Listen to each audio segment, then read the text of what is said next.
우리 시간에 오늘 큐티 말씀의 제목은 내가 떠나감이 유익이다라는 제목입니다. 오늘 큐티 본문의 말씀의 내용을 먼저 살펴보면 예수님께서 제자들에게 장차 당할 고난에 대해서 말씀을 해주시는데, 이 고난을 당하면서도 실족하지 말 것에 대한 이유에 대해서 말씀을 해주고 있습니다. 실제적으로 제자들은 오늘 2절 말씀처럼 유대 공동체에서 출교를 당하거나 혹은 죽임을 당하는 일들을 겪게 되어집니다. 다만 예수님께서 이런 고난 박해 속에서도 두려워하거나 낙심하지 말 것에 대해서 말씀을 해주시는데, 바로 성령 보혜사 성령 하나님을 너희에게 보내주고 그것이 내가 너희와 함께 있는 것보다 유익한 것이다 라고 이렇게 말씀을 해주고 있습니다. 왜 예수님이 떠나감이 유익한 것이고, 또 예수님은 왜 제자들에게 고난 속에서도 박해 속에서도 보혜사 성령 하나님을 보내주심을 통해서 어떤 은혜를 이루려고 하시는 걸까요? 먼저 오늘 본문의 말씀의 배경과 또 사건의 내용을 살펴보면, 예수님께서는 오늘 이 말씀은 예수님 십자가에 못 박혀 죽으시고 부활하시고 그리고 내가 너희를 떠나간다라고 하는 것은 곧 하늘로 올라가시는 승천을 당하셨을 때 제자들이 많은 환난과 박해를 당하게 되어질 때에 대해서 그 배경을 두고 있습니다. 특히나 오늘 말씀에서는 이 제자들이 당할 큰 두 가지 어떤 박해에 대해서 말씀을 해주고 있는데, 2절 말씀에서 보면 그 박해 가운데 한 가지가 너희가 출교를 당하게 될 것이다 라고 하는 것 한 가지와, 또 한 가지는 너희가 죽음을 순교를 당할 수도 있을 것이다. 제자들에게 있어서는 이 두 가지는 당시 이 제자들이 받는 환난 중에서 가장 큰 두 가지의 어떤 박해 환난이라 할 수 있습니다. 먼저 오늘 출교라고 하는 것은 유대 그 사회에서부터 아예 제명을 당해서 쫓겨나가는, 더 이상 유대인 취급을 하지 않는 어떤 처벌을 말씀을 해주고 있는 것입니다. 즉 마치 유대인이 아닌 이방인 같은 전혀 다른 민족같이 이렇게 취급해서 유대 공동체 사회에 들어오지 못하도록 하게 하는 이러한 형벌 가운데 한 가지, 바로 출교입니다. 오늘날 교회에서도 어떤 출교라고 하는 징계를 사용하기도 합니다. 교회에서 보면 가장 큰 어떤 징계라고 한다면 바로 이 출교라고 하는 징계인데, 교회에 지속적으로 어떤 해를 끼치거나 아니면 이단 사이비에 어떤 빠져 있다가 교회에 들어와서 여전히 그것을 버리지 못하고 잘못된 어떤 진리 가운데 성도들을 혼란케 하거나 이런 경우를 가지고 있을 때, 보통 교회에서는 더 이상 교회에 나오지 못하도록 출교하게 되어지는, 어쩌면 극히 드문 일이기도 합니다. 그러나 간혹 한 번씩 이렇게 교회에 지속적으로 어떤 신앙의 위해를 가하게 되어질 때 더 이상 교회 공동체에 두지 아니하고 출교라고 하는, 어쩌면 교회에서 내릴 수 있는 가장 가혹한 형벌, 징계라고 할 수 있어요. 유대인들도 마찬가지로 이런 출교라고 하는 형벌을 통해서 유대 공동체 사회에 더 이상 들어오지 못하도록, 마치 이방인처럼 때로는 나병, 문둥병자처럼 그렇게 아예 그냥 마을에서 쫓아내는, 유대 사회에서 쫓아내는, 지금도 이쪽 중동 지역에는 이런 출교의 문화가 많이 잔재 남아 있습니다. 특히나 이제 이슬람 사회에서 있다가 개종을 해서 예수님 믿게 되어지면은 아예 그 이슬람 사회에서 쫓겨나는 이런 경우들이 있어요.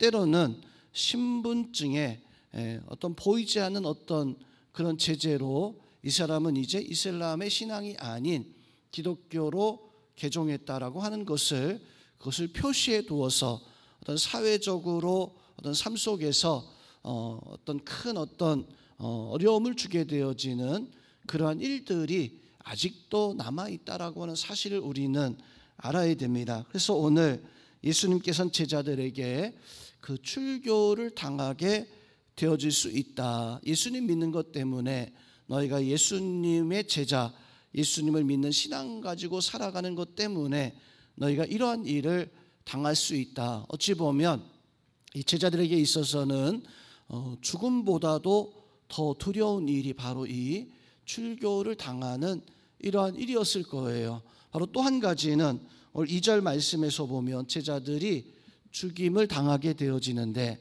문제는 그 죽임을 당하고도 모욕적인 어떤 죽임을 당하는 거죠. 그 사람들이 나는 이 일을 행한 것이 저 제자들을 죽이고 이렇게 생명을 빼앗은 것이 하나님을 위한 일이었다. 즉 이것은 곧 제자들은 하나님의 일에, 하나님의 역사에 어떤 악한 존재이기 때문에 이렇게 죽이었다라고 이렇게 변명을 듣게 되어지는 모욕적인 일을 당하게 되어진다. 실제로 성경에서도 보면 이러한 사건이 있었습니다. 스데반 집사님이 순교를 당할 때 보면 사람들은 그 옷을 벗어서 사울이라고 하는 청년의 발 앞에 쌓아두게 되어지는 이런 경우를 볼 수가 있는데 바로 이것은 당시 그 사람들이 스데반 집사님이 예수님을 전하는 그 일로 말미암아 이것이 이 스데반 집사님을 죽이는 것이 사실 불법이었었어요. 로마 어떤 재판을 통해 가지고 사람들을 죽이고 사람들을 사형하는 어떤 그런 제도 속에서 행해야 되는데 유대인이 자기들끼리 모여서 돌을 쳐서 그렇게 사람을 죽인다라고 하는 것은 이것은 사실상 불법에 해당되어지는 이러한 일이었었어요. 그런데도 이 사람들은 마치 이것이 하나님을 위한 열심인 것처럼 옷을 벗어서 사울의 청년 앞에 벗어두고 돌로 쳐서 이 스데반 집사님을 죽이게 했었던 이 사건, 오늘 2절에서 말씀하고 있는 너희가 사람들에게 예수님 믿는 일로 말미암아 죽임을 당할 수도 있다. 그렇게 죽임을 당하고 나서도 그 죽음은 하나님을 위한 일이었다라고 이렇게 모욕적인 일을 당하게 될 것이다. 아마도 이 제자들이 이 말씀을 예수님에게 들었을 때는 아마 끔찍했을 거예요. 내가 출교를 당하는 것, 그것도 참 받아들일 수 없는 박해와 환난이었고 죽임을 당하는데 하나님의 일로 말미암아 악을 제거했다라고 한 이런 죽임을 당하는 것은 그 사회에서 완전히 매장되어지고 분리되어지는 이런 사건이기도 했습니다. 그런데 예수님께서는 이렇게 제자들이 감당할 수 없는 박해, 감당할 수 없는 출교와 어떤 모욕적인 죽음을 당할 것이다라고 하는 것으로만 말씀한 것이 아니라 오늘 7절의 말씀에서 보면 7절 가장 마지막에서 보니까 내가 그를 너희에게 보내겠다.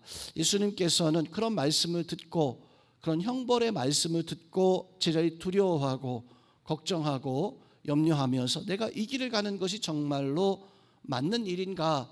아마 제자들은 회의감에 생길 수도 있었을 거예요. 근데 예수님께서는 이것을 하는 것이 하나님의 일이고 하나님의 나를 믿는 것이 곧 아버지의 일을 감당하는 것이다 라고 말씀하면서 내가 너희에게 이런 일을 당해도 쓰러지지 아니하도록 이런 일을 당해도 너희가 믿음으로 살아갈 수 있도록 내가 그를 즉 보혜사 성령 하나님을 너희에게 보내주겠다. 자, 그런데 오늘 예수님은 성령 보혜사 하나님을 너희에게 보내주시겠다라고 말씀하면서 7절 말씀에서 보니까 내가 너희에게 실상을 말하노니 내가 떠나가는 것이 너희에게 더 유익이다. 아마도 제자들은 예수님이 함께 하기를, 영원히 함께 하기를 원했을 거예요. 그런데 예수님은 아니다. 내가 너희를 떠나가는 것이 더 유익한 것이다. 오늘 여기서 우리는 예수님이 제자들과 함께 하심이 사실은 더 제자들에게는 안전한 것처럼, 왜 자기 자신의 모든 일들의 방패 역할을 해주시고 내가 당할 일을 예수님께서 막아주실 것이라고 하는 이런 생각을 가질 수 있었어요. 그런데 그것은 예수님이 이 땅에 하나님의 영광의 모습을 놓아두고 이 땅에 인간, 사람의 육체를 이 땅에 오신 이 예수님의 그 모습은 사실 완전하신 하나님의 그 영광, 역사를 나타낼 수 없는 제한적 어떤 모습이기도 합니다. 오늘 하나님의 특성 가운데 가장 뛰어난 특성 가운데 한 가지는 하나님은 전지전능하시고 또 한 가지는 무소부재하시는, 전지전능이라는 것은 모든 것을 알고 모든 것을 행하시는 창조주 하나님의 그 절대적인 능력을 가지고 계신 하나님이십니다. 또한 무소부재라고 하는 것은 시간, 공간 모든 것을 다 초월해서 제자들이 어디에 있든지 간에 아무리 멀리 떨어져 있다라고 할지라도 제자들과 함께 하시는 그 하나님의 그 모습을 무소부재라고 할 수 있어요. 그런데 예수님이 제자들과 함께 한다는 것은 곧 무소부재 하나님의 특성을, 하나님의 그 특별함을 나타내지 못하는, 예수님 변화산에 있었을 때 베드로, 요한과 야고보는 참 은혜 속에 여기가 좋사오니라고 했었어요.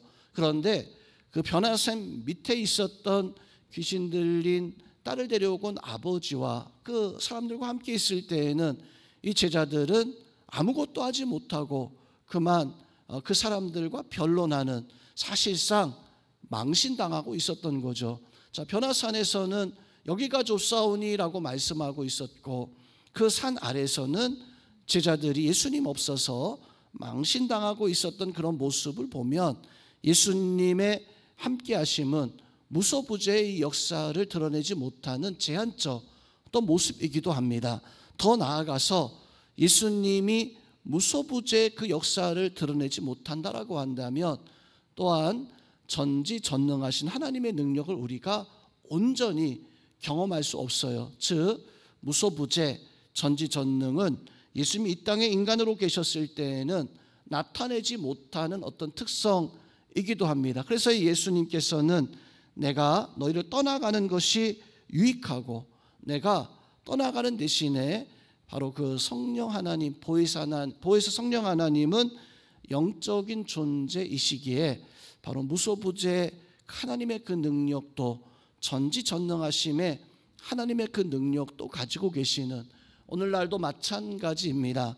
우리가 신앙생활하면서 예수님께서 내 옆에 계신다면, 인간처럼 사람처럼 내 옆에 계신다면 참 좋겠다. 근데 그것은 우리가 하나님의 그 역사를 가장 축소해서 가장 작게 만들어서 하겠다라고 하는 어리석은 모습입니다. 하나님은 이미 우리에게 성령의 그 은혜, 성령의 무소부재하심, 전지전능하심의 역사로 오늘날도 우리와 똑같이 함께 하시는데, 그래서 오늘 예수님은 내가 너희를 떠나감이 너희에게 성령 하나님이 함께 하시는 것이다. 오늘 이 새벽의 시간에 오늘 이 은혜가 우리에게 있어서 마가다락방에 성령의 역사를 경험했었던 제자들이 뛰쳐나가서 하나님의 성령의 역사를 나타내는 그런 능력과 은혜가 있었던 것처럼 행여 우리의 삶 속에 오늘 말씀 2절에서 출교를 당하거나 모욕적인 어떤 죽음을 당하는 그런 현실이야 우리야 없겠지만, 이런 박해 속에서도 예수님이 나와 함께 하시고 특별히 성령 하나님이 우리에게 내주하시는 그 은혜로 함께 하시는 역사, 은혜가 우리에게 있음을 깨닫고 그것을 믿고 하나님 앞에 온전히 승리하며 살아가시는 우리 모든 성도님들 다 되어질 수 있기를 주님의 이름으로 축원드립니다.